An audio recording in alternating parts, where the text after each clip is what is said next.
fuckboys. Like, let me like throw out all this shit that isn't real, just so I don't look like a fuckboy, even though inherently you look like a fuckboy. That's what I'm saying. Yeah, that's exactly. What I'm saying. And if y'all listened when people said these are fuckboy tendencies, we would be able to help you out. But don't nobody want to listen. No, I'm not saying you're wrong. I get it. I think that, but that's the interesting thing is that they do that so they don't look like fuckboys, even though that is most definitely the case. And this is why y'all need to learn. Like, I think women are so good at like checking in and like always reviewing, and guys are just kind of like, I'm gonna just do what I do, and you know. I don't think that sounds like it's not like you guys are like, yeah, that sounds like it should be okay, but like no check-in, no like, you know, balancing it off with other people, like just like, no, I'm just gonna do it. Are we just talking about just like casually fucking or what? No, I'm just saying like with you, like you were saying how guys are like, I say this because I don't want to sound like a fuckboy. Where it's like if you had checked in with somebody, you could have found out real quick that that makes you sound like the ultimate fuckboy. Right. Yeah, it's like, hey, does this sound fuckboy? There should be a fuckboy committee of like, hey, this is the situation. But would y'all actually use it? A fuckboy hotline? Yes. It would probably turn into like a ways to be a better fuckboy. Like inadvertently, it'd be like, no, just tell her. Because because like a lot of my guys are straight, or a lot of my friends are straight guys, and I've just heard the way straight guys talk, and I'm like, no, like you cannot keep spreading this fuckboy shit. Like, it's just, I mean, we really do. We should just do it and be better. It's hard. It is hard. I can't help but feel, but like when a group of straight dudes are together, it's all fluff and feathers. It's like just a pack of just animals just fluffing their feathers and flexing their muscles. Embolden each other. But to be trash. But the funny thing is that like I feel like they talk all this game, but then you see them in like wifeyed up and like married and like definitely didn't take that DNA test because they're completely like softies or whatever. Like they try to act hard with their friends and then they like act all cute and shit. So are you saying that you did not mean it when you were saying, because I hope you keep this in, because I want people to know that you said you were going to test your baby regardless. You said that. And you got actually upset. Like, I remember you being like, man, whatever. Like, you were about to walk away from the table. I wasn't about to walk away from the table. Eli. I was not going to walk away from the table. Eli, let's not, what? Eli. I wasn't Eli Samuel. I wasn't going to. Eli Samuel. It's like I threw my LaCroix across the room and I did. just ran out. I was like, this is ridiculous. You were frustrated with the conversation. I was not frustrated. Why do I think I'm frustrated? This is me talking and expressing myself. Okay. Well, I also think that this is maybe a clear sign that you don't communicate very well. People are always interpreting you as being frustrated. Oh, whatever. Become a whole. Let's unpack Eli. No, I'm not trying to unpack Eli. I'm just saying, but you go ahead. You keep doing you, Pookie, and have people continually misinterpreting you as frustrated. So I guess like what I'm saying is that because that day you were saying you were going to test your baby because you never know, women can blah blah blah. Like I've had friends who they had girls cheating on them for blah blah whatever, all of that. And so today, in this moment, your wife has a baby. You're getting this baby tested, yes or no? And I'm saying money's not an issue. I will pay for this test. Yes or no? Are you doing this? Oh yeah, I'll do it.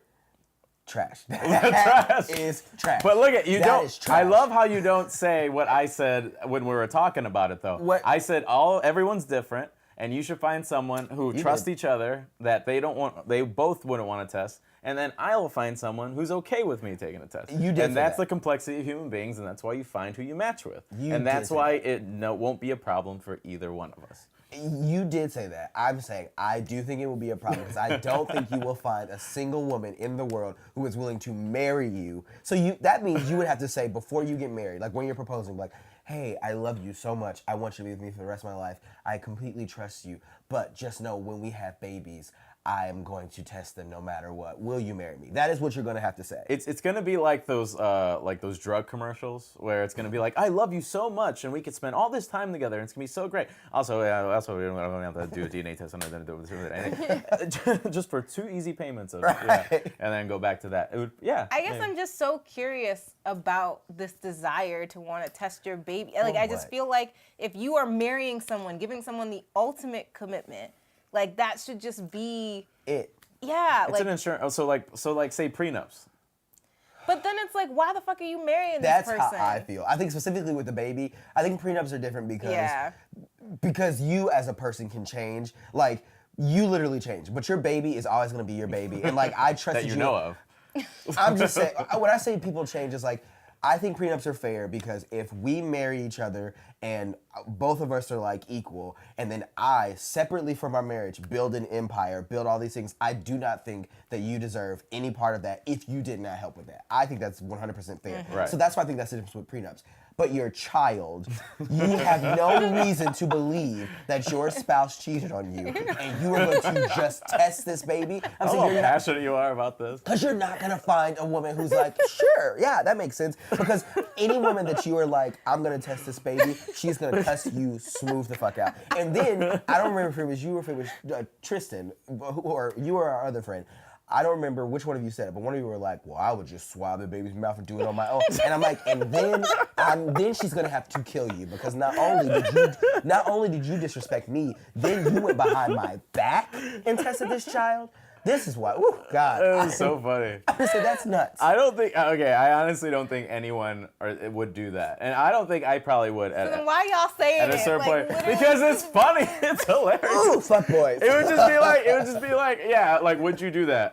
Yeah, fuck it, why not? Yeah, I see that. But then there's the opposing force of you, Ryan, being like, what? And then we got to unpack it, and then we got to get into it. But I just hate how y'all say, guys love to say the down, most fuckboy shit. And then the minute somebody is like, hey, that's a fuckboy thing, it's like, oh, we were just joking. Why are you fucking taking that shit seriously? We just playing around. It's like, it hey, ain't real. Like, let us have our conversations and leave us alone, all right? Oh, at the end of the Y'all day. just like to steep in all y'all's fuckboyness together. Yeah, and then we like go back out into the world and not do secret swabs of our wives' mouths while she's unconscious, like after birthing our child. I'll be surprised if they do it. But yes, if I had a loving wife and all that, I am gonna probably think about it now after this conversation. I'll probably now see that child and be like, I don't know. I'm just gonna see your head, just take over my baby's head and look over at me. I'm like, am I yours? I don't know. You'll never know. How many episodes of Maury have you seen? You really never know. Yes, you do know. You know because you would pick a wife who is not going to cheat on you. I hope so. Yes, in theory. Yeah, like that's really, I feel like it's a reflection of an insecurity of you not picking a partner that is right for you. I think I've just been hurt a lot. Okay, Daysha, if you really want to unpack, I've been hurt. Boys love if you want to talk about the fuckboy shit, we're just hurt. Who hurt you? Hurt. What's a lot of people. So then why is your hurt like justification to go and just spread hurt to everybody else? Like, who am I spreading hurt to? Y'all need to go take care of yourself. That's exactly the whole point of this, which is that like y'all like don't communicate about where you're at in terms of like I communicate. Yes, listeners, Eli here, live in Los Angeles, ready to communicate and test your baby. Ain't nobody talking about just you.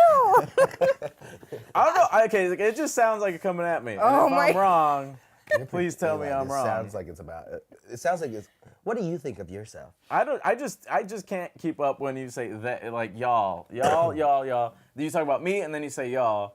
And I'm like, okay, I'm like representing all these guys that are like standing behind me. Like, that's what it feels like. That's all I'm saying. That's all I'm saying. I ain't got words. Ryan, you carry the rest of this conversation. I'm out of it. We're